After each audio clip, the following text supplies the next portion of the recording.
Hey good looking, welcome back to the channel. I'm Kendra Morgan Official. I typically put out content centered around single eyeshadows, makeup brushes that aren't Morphe, and sunscreen, but today we've got a side of palettes. I deeply interested in the new Lorac formula and specifically the Lorac Pro palettes. So today I am reviewing for you guys the Fairytale Forest Palette. So in this video, you guys will see up close and in-depth personal swatches, how to find the key and make sure that you don't accidentally throw it away in your packaging. And also, I show you guys how I got this look and how some of the mattes and shimmers perform in this palette. So if you're interested in seeing a review on this, be sure to stay tuned. Before we get into this tutorial, I do want to make a couple of remarks on the palette. This is a 18 pan palette. I'm not really very good at reviews. I just realized that. But this is an 18 pan palette. There are 6, 7, 8 mattes, and then there are 10 shimmers. I would have liked to have seen a 6 matte and then a 12 shimmer pan palette, but I'll take what I can get, and it's still very, very versatile and very nice. So I also in the tutorial do a couple of comparison swatches to a Natasha Denona palette that you guys probably know and maybe even picked up when it was on sale before it left the whole discontinue it scene. So without wasting any more of your time, let's go ahead and get into some swatches. Check it out. All right, the Lorac Pro palette, here you go, all its glory. When they say that there are 3 different formulas, I am a little bit surprised because the 2 shadows on the end are very topper-like shades. And then I'm also showing you guys, I just took a couple of circular stickers and then covered up my mirror so that I can have the shade names printed up above. I don't really need my mirror too much. Okay. So this is really important. Don't throw away your packaging if you decide to buy this palette. Inside there is a black cardboard box, and then inside that black cardboard box there's another cardboard box.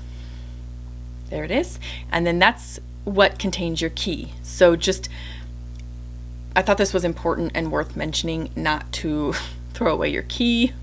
This is what makes it easy to get your shadows out of the Lorac palette. It's also a tool that is going to become quite useful in depotting Natasha Denona's shadows if you have any of her hard panned palettes.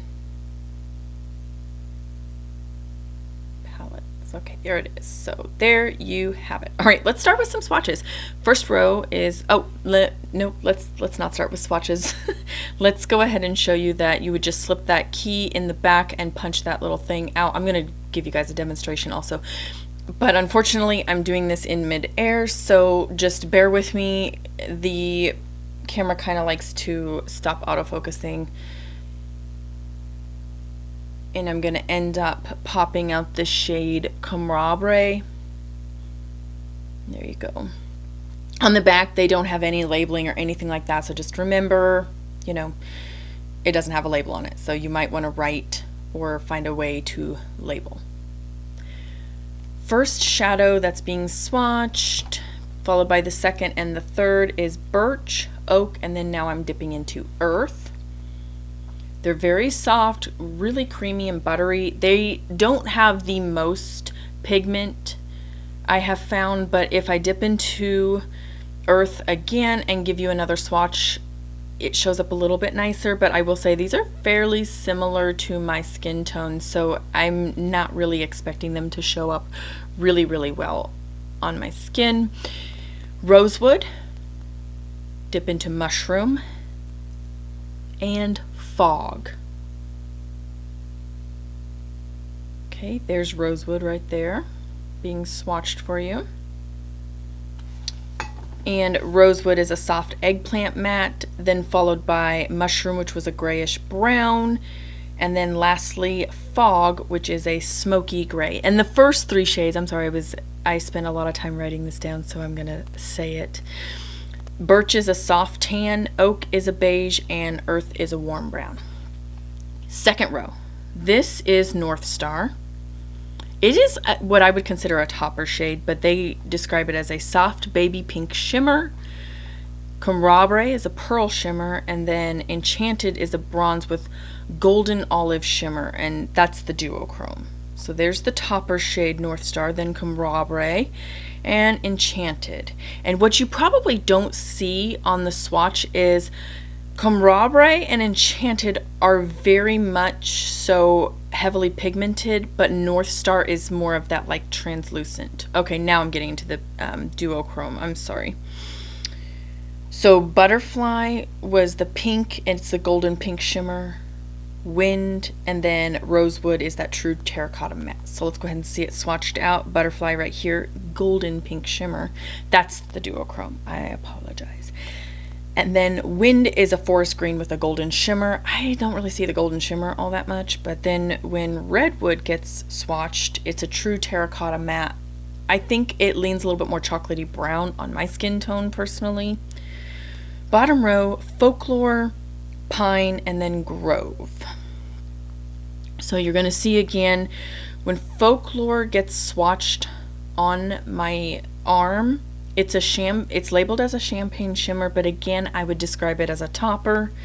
Pine is a soft copper metallic, and then Grove being a toasted golden brown metallic, and you can see the shimmer versus the metallic. And the metallic is very, very pigmented. And then Wildflower, Evergreen, and then I'm dipping into Woodland, that matte shade.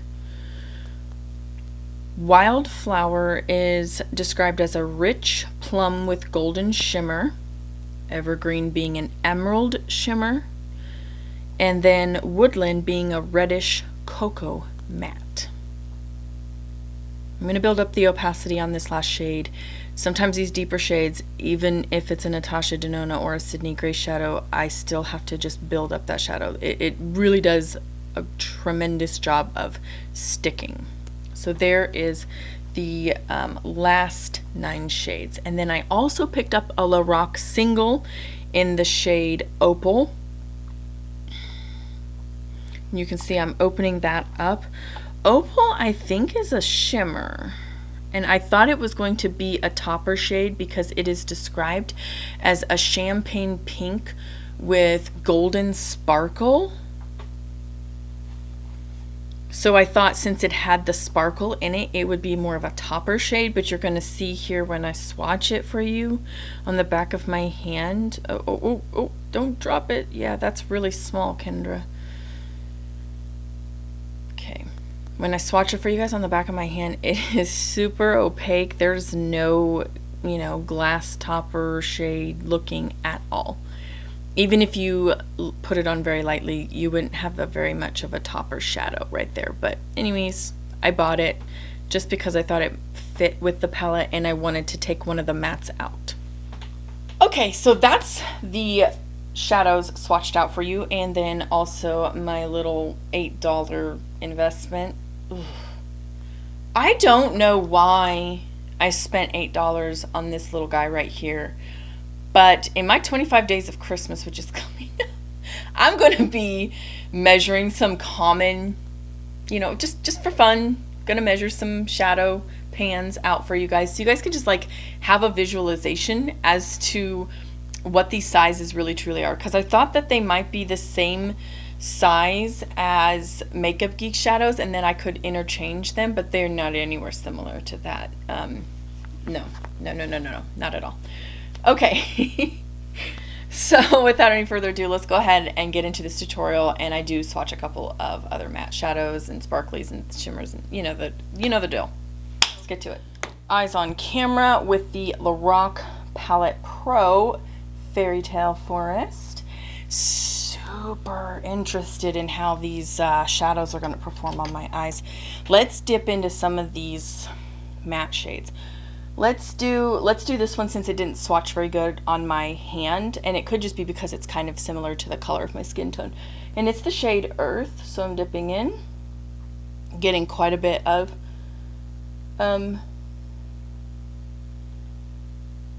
powder.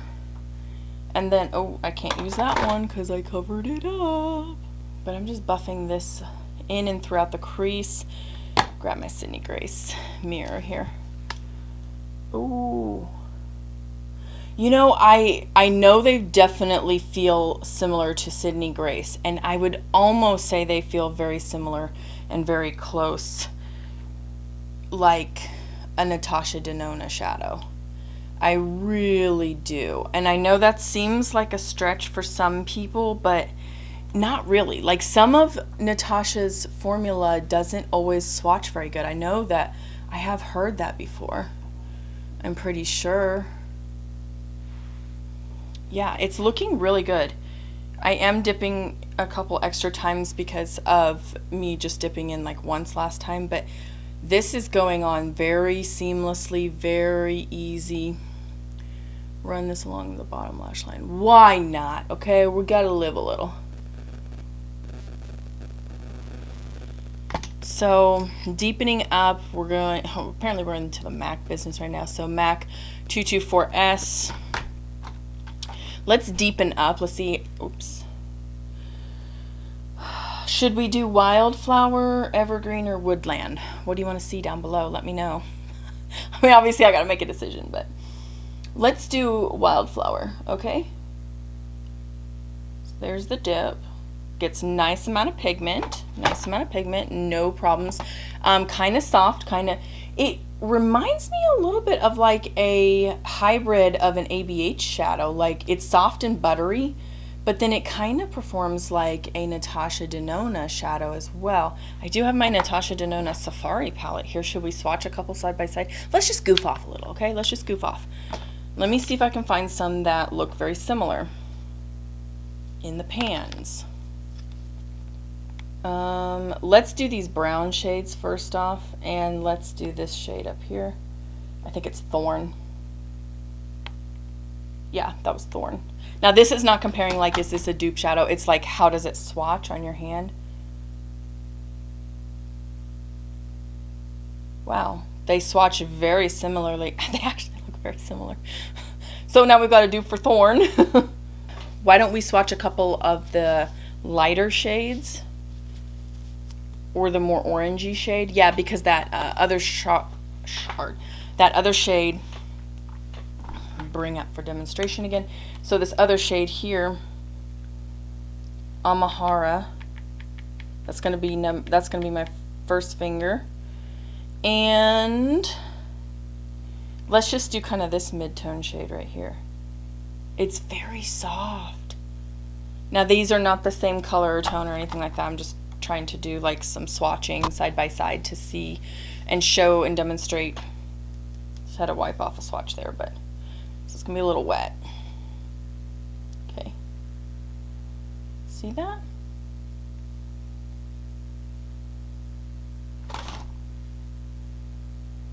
Very, very nice. They're both very, very similar in how they feel on the swatches. Do you want to do a light colored? Let's stay off track, shall we? Let's do a light colored shade, and this time I'm going to use my other hand to swatch on since this one's drying up. Let's do Aya, and let's do Birch. I am trying to get similar family related, you know, shades, but of course, again, not exactly the same shades. Aya. Yeah, you can't really see. Birch. Okay, Birch is on there too, but it's almost identical to my skin tone, so you can't see it, but it feels very, like, just trust me when I say it feels very, very similar. Maybe a titch lower on the pigmentation, so a little bit closer to that ABH, but not as much kick up. It's about as much kick up as a Natasha Denona shadow. I don't really feel like they're that different.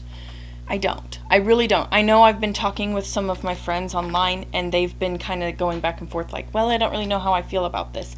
And I have to say, I feel pretty good about the shadows performing very much like a Natasha Denona shadow performs. I don't know. I feel like they're very similar. I know that Safari doesn't get a lot of love, but, you know, I think that her cream, this is, or no, I guess those are just matte form. No, they are creamy mattes. Yeah, they're not cream to powder, they're creamy mattes. So, yeah, it's a really good formulation. Let me add just a titch more to this side. Ooh. I know I do the same neutral look like every single time. I'm sorry, but it's usually because I have to go somewhere. I really don't want to draw too much attention to my eyes and all that jazz. Let me just run some, Evergreen underneath the lower lash line just to kind of like use another color and see if there's any skipping or any kind of issues with the, no. Now, these are neutral shadows, so I read heavily into when Manny MUA said like browns are the easiest shadow to formulate.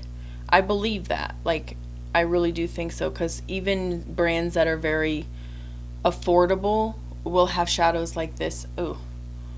And they perform very well. Oh, and this looks very darling on the eyes, just like super, super soft, easy. Oh, yeah, this is very much pro artist. Like, I could take this palette right here and I could go do some makeup with it, and I would not struggle one little bit. And it's definitely, where's this made? Where is this made? Is Lorac made in the United States? Let's find out. Oh, it is made in China. It is made in China. Wow, okay, 12-month shelf life. There you go. It's beautiful so far. Let's get some dee-dum-dum-dum shimmers on the lid. And then I think these two over here are sparklers. I know I went over the swatches, so in there you guys will find the different formula shades. And then I give you guys the shade names and their descriptions. So, should we do this duochrome? I mean, let's have a little fun. I could deepen with the green on the outside. And I feel comfortable with that. Like, honestly, I could go out looking like, you know, Bozo the Clown. And it doesn't bother me too much. But it just, I don't really like drawing attention to myself when I'm low-key trying to get my, you know, my errands run and out of the store. And I feel like that just puts a target on you. 3.9. Let's dip into it dry. Yeah. Let's wet it. I mean, many of you already know I like to wet. I like a juiciness.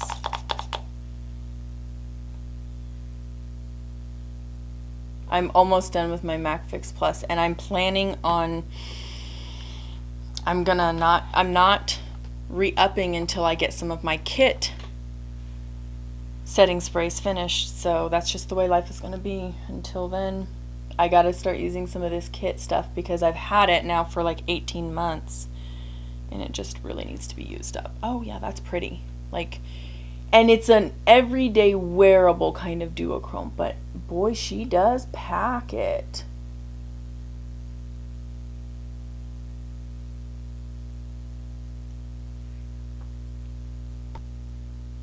Bringing this up and over. Grab some of the Evergreen shade with the same brush right here. I think somebody just looked in the window and saw me. It was my neighbor. That's embarrassing. I usually keep these lights shut, but it's really overcast today and I want all the natural light I can possibly get in, so that's why we did that. Now they know my second life. Okay. Just grab this and pack it all up and around. Oh, wow. Okay. Looks good. It's still a little bit damp, and that's what I'm banking on. So I'm just using the remainder of the wetness of the brush and the remainder of the previous shadow, placing this on my lid here. I got some in my eye. It probably was shadow. And almost like 1% fallout rate at this point.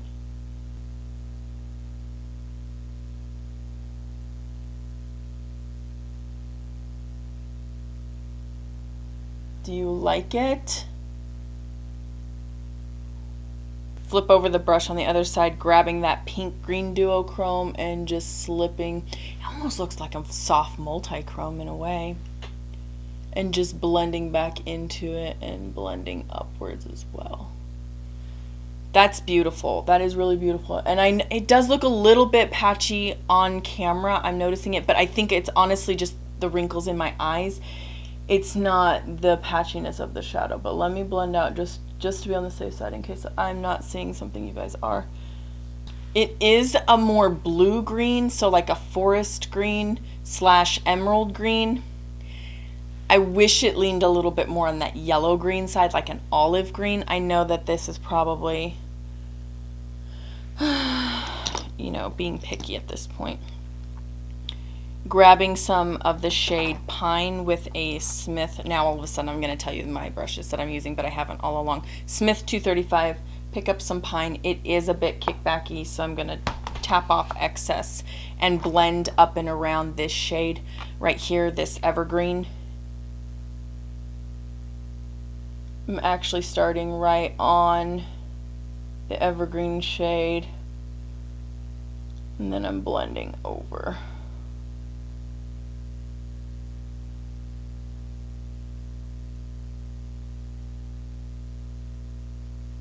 And then just kind of make it nice and big and up and around. All right, lastly, these two shades right here. Should we do some more comparing?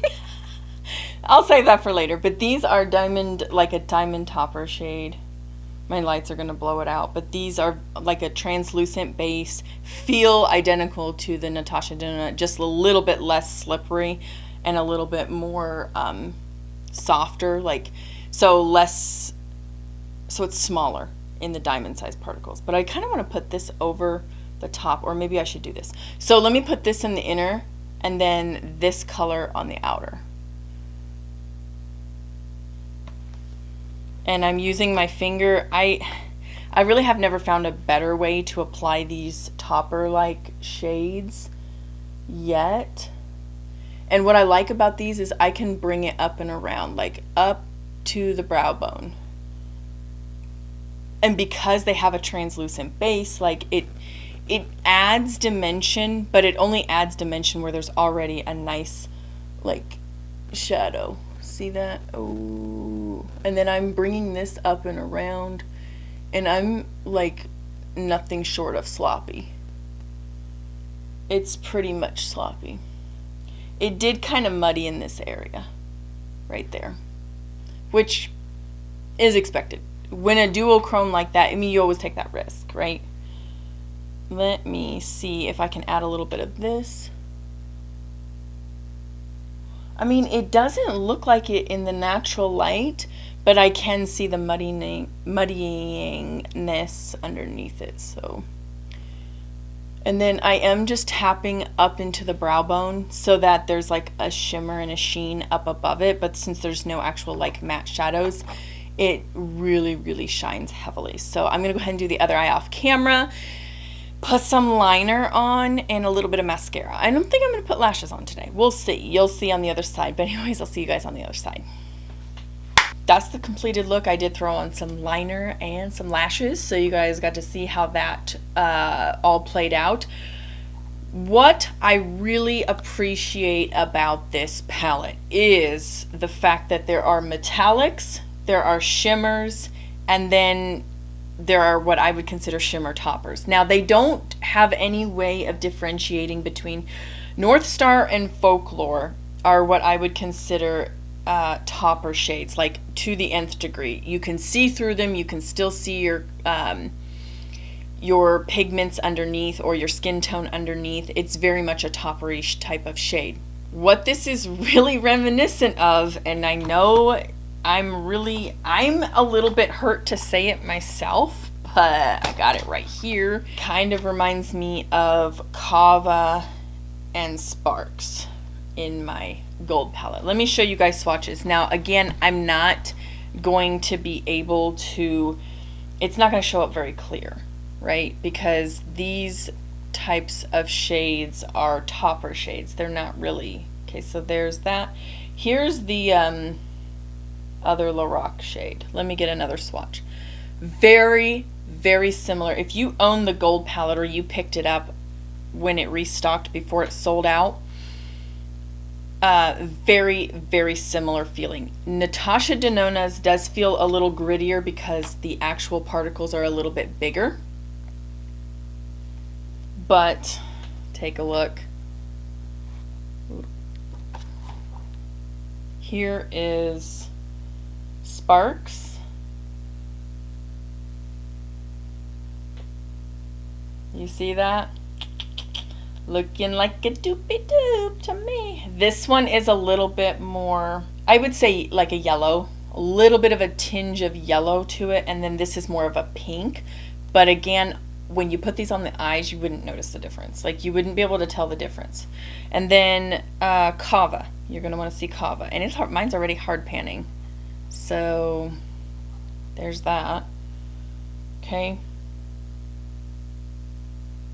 Now, in order to show you guys that difference, let me pull back just a little bit. There you go. So you can see there, again, very similar. The formulation feels very, very, very close. You can see they both have a nice goldenrod, orangey undertone, just barely visible, and then over the eyes, you wouldn't tell any difference. I'm sorry, you just wouldn't be able to.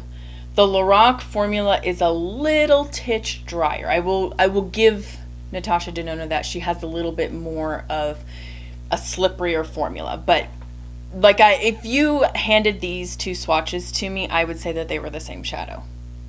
I would say that they were the same shadow. So, you know, let's say you were after these two shades right here from the gold palette. You really, really liked them, and you didn't get your hands on the Natasha Denona Gold palette.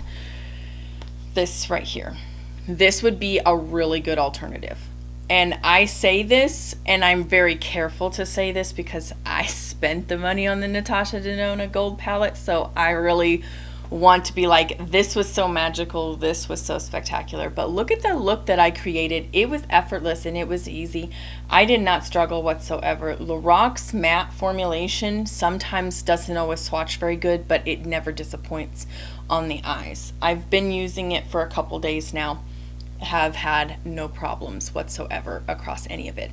The only, it's not really a complaint, it's just like continuous improvement would be a way to distinguish the difference between these two topper shades and the rest of the types of shimmers. Because again, like I said, this is called a soft baby pink shimmer, and this Chroma is considered a pearl shimmer, and yet this looks to me almost like a satin formula, and this is definitely a topper shade.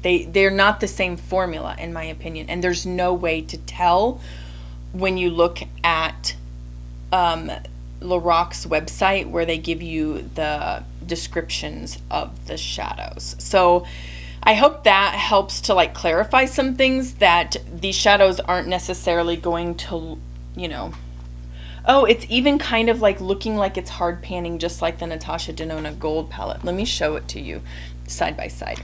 Let's see if it really would have any comparisons or not. Probably not. You would probably say like, no, I would just prefer to have the Natasha Denona Gold. And also look at the size of the pans. They're very, very different. But that being said, here I'm just going to go ahead and so that my I don't muffle my own voice here. If you look, you know, this is a more golden palette. This right here is going to be your champagnes, your nudes, your neutrals. So I mean, obviously it's not going to carry out the gold theme, but it's a nice alternative. It's a nice alternative. And if you were looking for the two topper shades, here they are, baby. Here they are. Like looking at the back of my hand, I just see the yellow and kind of, it's almost like a whitish peach or a whitish pink. Can't really see too much difference though. And then these two right here are, they're not identical. No, I can tell the difference, but on the eyes, I wouldn't be able to tell I wouldn't. I promise you. You won't be able to either, so. This palette retails for $35. I know right now Lorac's having a 20% off sale on their website. They're supposed to be launching this palette soon on their website, but I asked them on Instagram when they were launching it. They said stay tuned. Let me just go ahead and look. Okay, they're not having the, at the time of filming this, they're no longer doing the 20% off the palettes. They are doing 25% off complexion. So, and they are carrying over the free standard shipping on all orders, so that's kind of nice. I'm just going to go ahead and bring up palettes real quick. Doesn't look like they have launched the Fairytale Forest palette on their website yet. So, still waiting on that. Haven't heard any word back from it. I do want to say something about this Opal shadow. This Opal shadow is available in the Mini Pro palettes. It's one of them. It's either shimmering or it is sparkling. Actually, I want to say it's sparkling that it appears in. But again, it was considered a shimmer. And so I thought it was a glitter topper shade when I took the risk. I took one for the team, folks. I paid $8 for less than a gram. So, yeah, Opal is considered a champagne sparkle. So I thought that it would be a topper shade, but it looks like it's not. So, okay, I think that's everything. You're getting like some product and some pans. You're getting 16 grams. They are, so if there's 18 and there's 16 grams, these are less than a gram. How much? Yeah. 0.7. So this is actually, is this the same size as the ABH? Let me go grab a palette and let's find out. I knew it. Oops. I knew it. I think these are the same size. Oh my goodness. Looky here, folks. Oh, almost. So ABH's is just like, here, let me put it in the black one so you can see around it. No, actually the mulberry might be the one that you want to see around. Okay. Oh, almost could have used ABH shadows with this. Darn. If it were the other way around, you would be able to pop these out and use them in the Lorac Pro palette because the pans would have been just slightly bigger. You'd have been able to use all of your ABH depotted shadows. So, all right, guys, until next time, I can't wait to see you guys in my next video. Bye-bye.